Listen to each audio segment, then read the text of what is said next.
Babs VIP, l'homme de marché Colobane et puis l'homme des marchés Sandaga, le hip-hopper des marchés Sandaga et Colobane. À voir absolument dans Weekend Start en compagnie de Idrissa Diop. Regardez.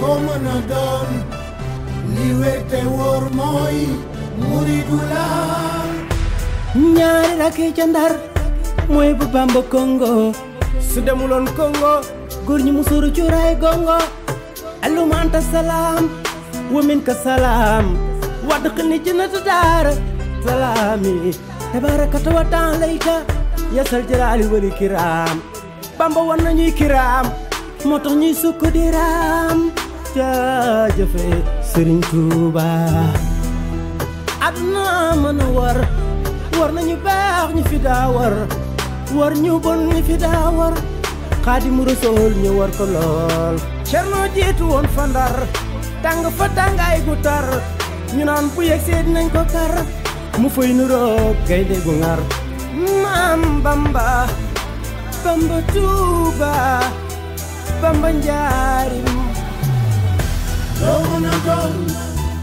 como na don li wete wor mooy muridula yoon siraatal mustaqim Bamba yaa ko feste di ko miim yaa julli jëf ba ñëpp ne xiim bilaay Bamba kenn def fi lool bay ba sak baara mami na ne Cheikh Mbacke tubaab yeeg américain jéblu nañu tey oh mooy góor ga demoon géej jaari fu bare bare mooy Maam Bamba Tuuba jaaraama Maam Jaara damay di wéy Maam Bamba bilaay ku baax di ñaaki noon jaaraama Maam Jaara Buso mab sa waalo ko naawel Maam Jaara nga Poroxaan wallaay xanaay xalamoo ab julit war nay xalaat tey farlu lool loo mën a doon koo mën a doon li wete wóor mooy muridula yow siraatal mustaqim Bamba yaa ko fese di ko miim yaa julli géej ba ñëpp ne xiim bilaay Bamba kenn def fi lool Maam Bamba musu julli te jàppul seytaane jiitu ci xel yi Bamba yoxoo ci xol yi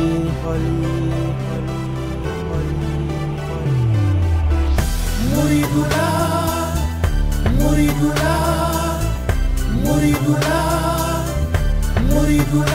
Maam Bamba muridula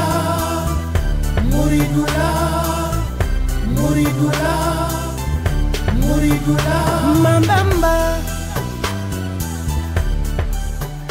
Idrissa Diop en compagnie de Babs VIP. Yo, what's up, man? Babs VIP in the house. Yeah, what's up, Boops? How you doing? I'm good. What about you? Yeah, I'm alright. And you? You just wake up.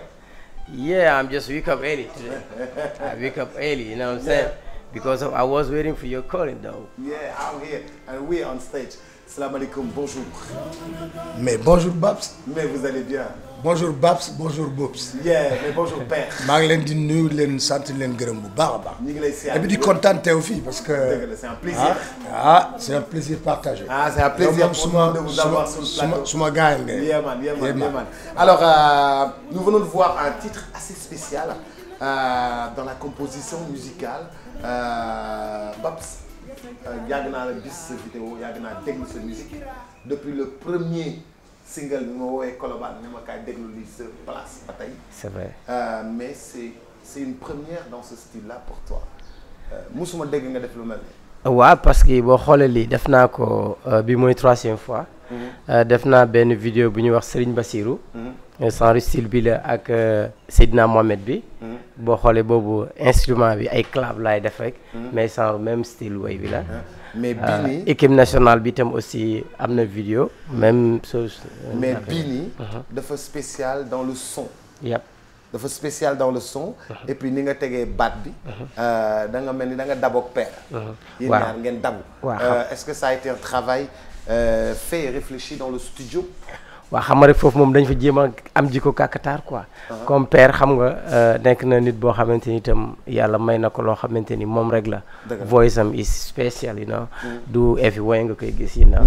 donc comme moom lii stylam la daf ko mën you know yàlla moo ko jagale leen daanaan la def na fu nekk ci musique ci àdduna bi you know ñun moom amatul leen lu muy prouver you know moom moo loolu moo tax mu ñëw wan ñu yoon bi ne ñu booy lii mën nañ ci def loo xamante ni àdduna.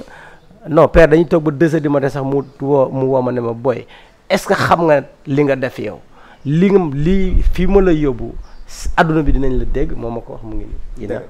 kon Père Idrissa Diop le premier constat c'est qu'en fait vous travaillez beaucoup avec les jeunes tous les jeunes presque tous les jeunes du hip-hop tous les jeunes qui montent vous avez une vidéo avec eux. D'où vient ce feeling-là, travailler avec les jeunes? Mais je pense que c'est pas un feeling, c'est presque un devoir, hein? Parce que nit bu la yàlla maye yenn yi da nga ko war a partager ak sa community, you know, ak sa people, sa réew. Man loolu moo ma intéressé jël suma expérience bi ma xaw am à travers le monde et tout ça ñëw. Mettre ça au service de la jeunesse du Sénégal. Parce que loolu suñu devoir la suñu rôle la. C'est le rôle du grand frère moo tax man bon mouvement hip hop bi yëpp ñoom ñëpp suma ay gaañ lañu. suma ay xarit lañu. On peut avoir de l'expérience et ne pas savoir entrer dans le hip hop. Non mais loolu boo ko gisee mooy xol. mooy musique Youssou Ndour day wax ne musique ci xol lay jógee. di demaat ci xol. booy def musique il faut nga xool aussi ce que représente les jeunes ce que représente la jeunesse de ton pays. Dis-moi la jeunesse que tu as je te dirai quel pays tu auras demain. tomorrow. donc ñun suñu rôle mooy xol bu laab ak ouverture. da ngay ubbeeku pour mën a partager. parce que boo leen joxul partage boobu y a des gosses qui me disent ça qui s'étonnent que je vienne les voir en studio. Ou que je vienne partager des moments magnifiques avec eux. C'est que c'est mooy li may wax rek c'est le devoir du grand frère vis-à-vis de la jeunesse du Sénégal. mooy nga ñëw am benn woyofaay boo xam ni y a pas le feu hein. C'est que sa expérience li nga xam ni yàlla moom la may nga def lu bari ci àdduna da ngay ñëw mettre ça au service de la jeunesse du Sénégal. C'est tout simplement ça. C'est important. Père fu ñu la fekk. ci morceau yi bu la gars yi yaa ngi way sëñ Touba tax da nga bëgg gars yi di xale yi di yeew ci sëñ bi di ràññeeku ci sëñ bi di gën a jàpp ci sëñ bi parce que te it bu ñuy wax sëñ Touba gars yi dégg naa ñu naan moom moo ko njëkk a way def ko ci disque moom Idrissa Diop. mais c'était le 5 août 1974 la njëkk a way sëñ Touba fii comme musicien bi ma ko defee bi muy génnee Gueule Tapée di dox di dem Sahel il y a au moins 250 gosses qui sont derrière moi qui chantent Touba Touba Touba Touba Khayroula et tout ça donc ñun loolu sëñ Touba moo ko def ci ñun te may wax xale yi aussi ne sëñ Touba boo koy way mën nga ko way ak une certaine sérénité soxlawul yenn parce que moom soxlawul loolu parce que dañ ne sëñ Touba keroog ba ko tubaab ya non ngir fonk réew ma ak diine ja ba tax fu mu sekki jéego teg ñëpp toppali ko ku teg ngir tegle kooku boo koy way je pense que mun nga jël maanaam mun nga roy ci moom. way ko avec une certaine élégance. avec une certaine sérénité. et c'est très important loolu laay ñaax xale yi loolu moo tax. ma partagé foofu la la père foofu la yóbbu. waaw li muy wax noonu dëgg la parce que boo gisee sax ci son bi ci bind bi maa ngi naan ñaari rakk yi ca Ndar mu yóbbu Bamba Congo.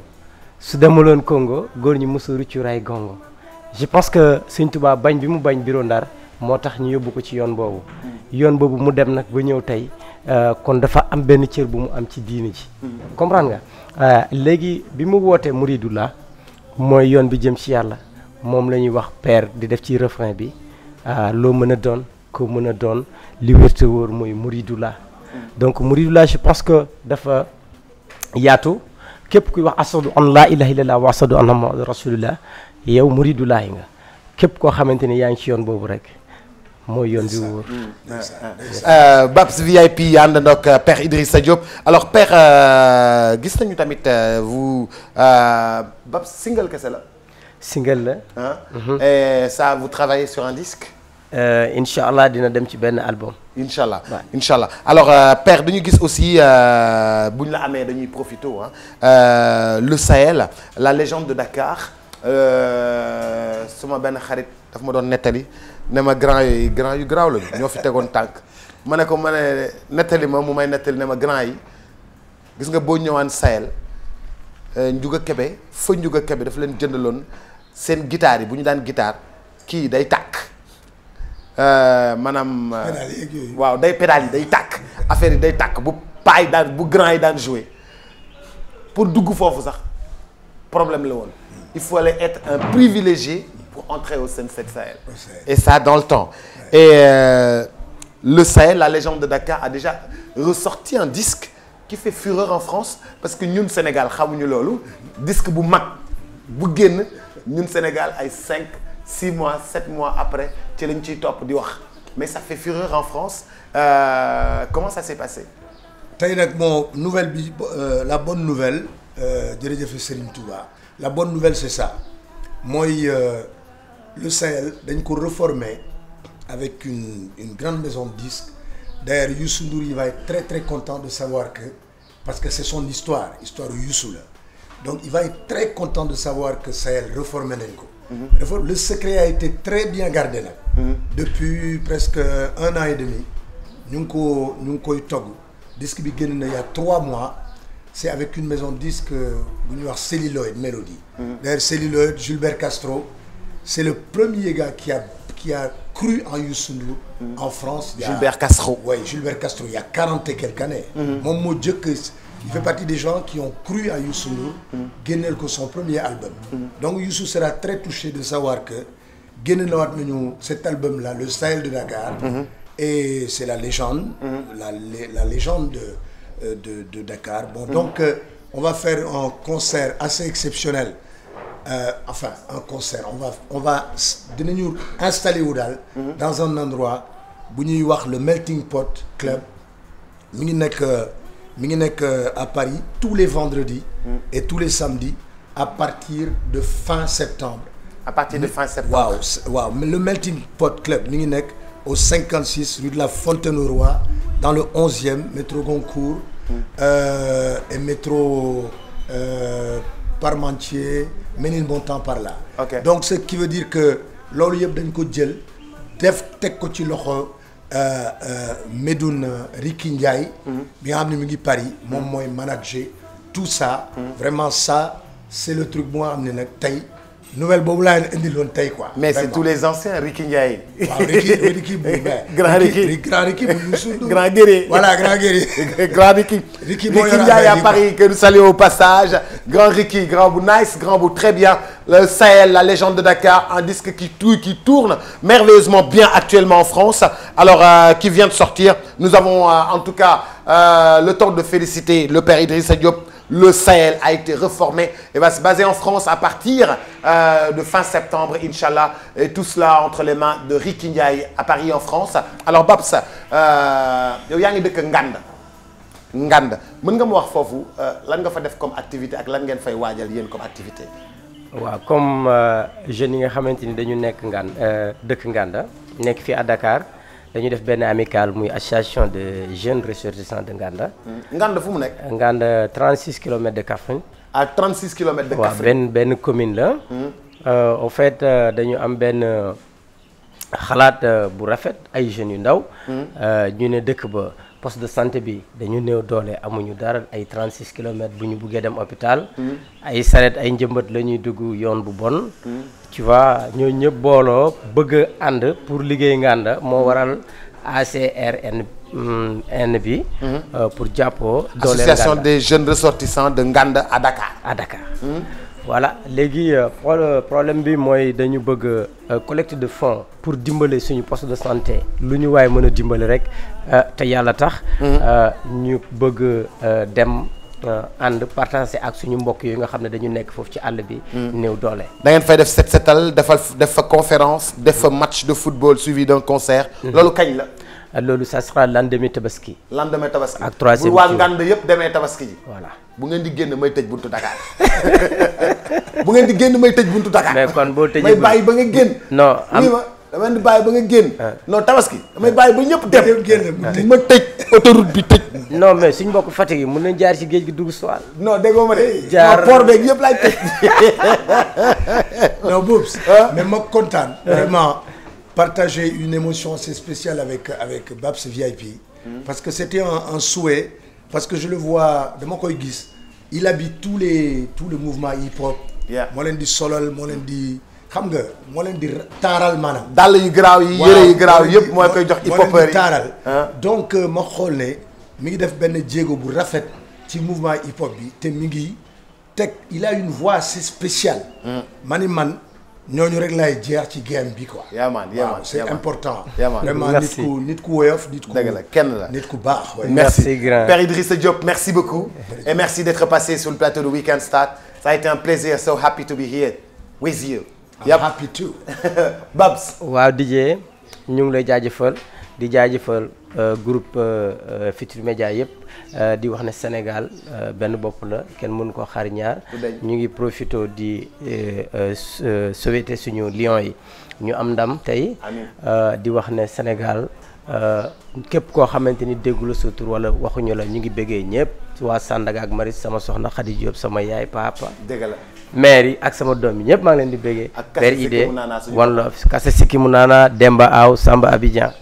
ñu ngi ñëw jaajëf merci beaucoup merci c'est gentil.